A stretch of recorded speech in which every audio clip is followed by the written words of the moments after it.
Il n'y a pas de souci. Ça, c'est un truc qui énerve Fanny Griesmer pendant sa pause café. C'est quand même, je précise, pas que pendant, pause café. pas que pendant la pause café, d'ailleurs. D'abord, pourquoi ça vous énerve et pourquoi vous considérez que c'est un abus de langage? Alors, je ne suis pas la seule, déjà. Il y a deux écoles, généralement. Il y a ceux qui, effectivement, suivent le mouvement. Hein. On ne dit pas de souci parce que tout le monde le dit, donc c'est par mimétisme. Et ceux qui, comme moi, sont un peu agacés par la formule qui sonne très, très faux. Hein. Donc, voilà. Vous le savez, les abus de langage, c'est mon cheval de bataille. Ouais. Et les mots anglais, parfois. Donc, nouvelle expression aujourd'hui, pas de souci. Hein, voilà, une expression que l'on utilise à tort et à travers, aussi bien dans son quotidien que dans le cadre professionnel, mais surtout à mauvais escient la plupart du temps. Donc, le souci, le vrai, c'est qu'il finit par accrocher l'oreille. Et moi, il me l'accroche vraiment et ça fait mal. À ce point-là ? Eh oui. Alors, l'occasion pour moi aujourd'hui de remettre les points sur les i, et ça tombe bien, le mot souci en comptant. Oui, alors l'affaire a été relancée. L'affaire, il faut mettre des guillemets. Si c'est une affaire, j'ai envie de dire relancée, parce que bon...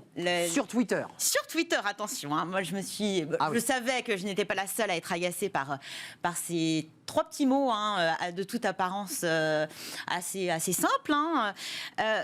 La prépondérance dans nos échanges du pas de souci agace quelqu'un d'autre. Il s'agit de Gilles Raveau qui tweet le 14 juin dernier. Gilles Raveau, c'est un maître de conférence en économie à l'université de Paris 8 Saint-Denis. Il prend la parole sur Twitter et donne un conseil avisé à ses étudiants. Le voici, pas de souci. J'entends de plus en plus souvent cette expression dans la bouche de jeunes personnes.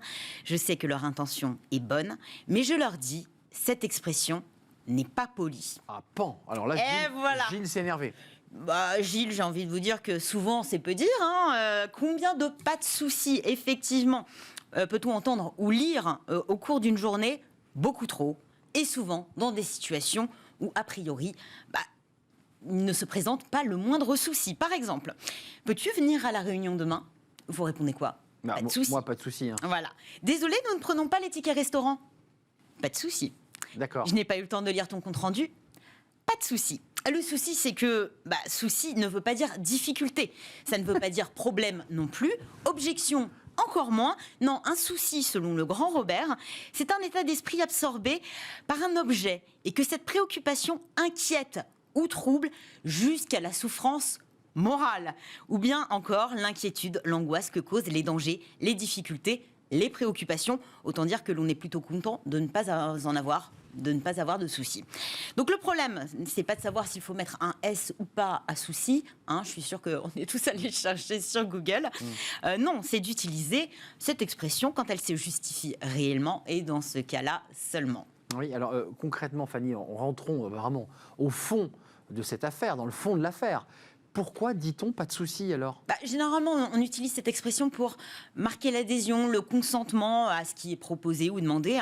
Il peut aussi s'agir d'une manière assez maladroite de rassurer l'autre, d'être dans la sollicitude. Le pas de souci nous donne le sentiment d'avoir le souci, justement, d'ôter une inquiétude chez son interlocuteur. Bref, en jetant cette formule un petit peu plate, aussi plate parce qu'on l'entend un petit peu trop souvent. En tout cas, lorsqu'on la jette en pâture, on pense à tort se soucier de l'autre, de son bien-être, de son confort. En cela, Gilles Raveau a raison, l'intention est bonne. Sauf que derrière les bonnes intentions, il y a la réalité. Et le pas de souci, c'est une belle dénégation de la réalité, parce que techniquement, le pas de souci, c'est une litote. Donc, c'est-à-dire qu'on dit l'inverse de ce que l'on pense. C'est vrai. Becky... Ça arrive souvent, Fanny. Mais oui. Non, mais je suis d'accord avec vous, mais peu importe comment, tout dépend de comment elle est interprétée. Et c'est vrai qu'en utilisant ce pas de souci comme une béquille langagière ou plus encore comme un accusé de réception en linguistique, on a tendance à mettre vraiment les vrais soucis sous le tapis, en fermant de fait la discussion. Et paradoxalement, elle peut faire apparaître un souci là où il n'y en a pas. On le fait apparaître de manière un peu subliminale, souci qui n'existe pas, qui n'a jamais existé, qui n'a pas lieu d'ailleurs d'exister, et que l'on fait d'emblée disparaître puisqu'il n'y a pas de souci. De quoi susciter l'inquiétude chez votre interlocuteur qui, lui, effectivement, ne voyait aucun souci. Concrètement... Ce qu'il dit d'abord, Gilles Raveau, c'est que... Parce que Gilles Raveau, c'est un peu votre maître à penser aujourd'hui. Non, non, mais je pense qu'il a raison de fait. Mais est-ce qu'elle est impolie? Je ne sais pas. En tout cas, effectivement, c'est peut-être une expression un petit peu familière. Vu ce qu'on vient de voir, effectivement, dès lors qu'on parle par litote, à moi de... voilà. Après, elle est tellement courante que... Impolie, ça me semble un peu exagéré. Je c'est peut-être... En tout cas, elle sonne creux. Il D'accord. n'y a pas d'enthousiasme, c'est évident, pas de D'accord. plaisir non plus. Ça sous-entend aussi que si on avait pu, ou si on pouvait, on ferait peut-être autrement.